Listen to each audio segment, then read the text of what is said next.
I'm going to be showing you one of our latest features on the Mentor AI platform, which are sources.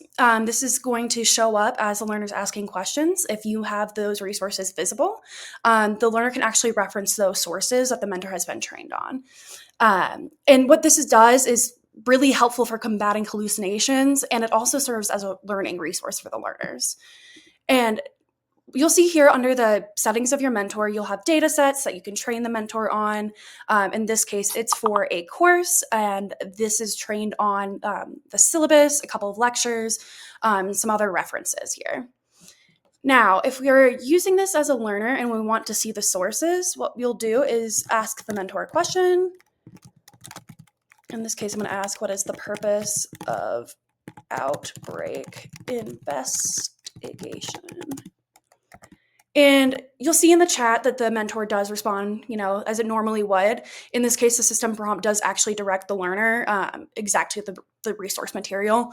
But there's also another part here, which is that there is a side panel that'll pop up.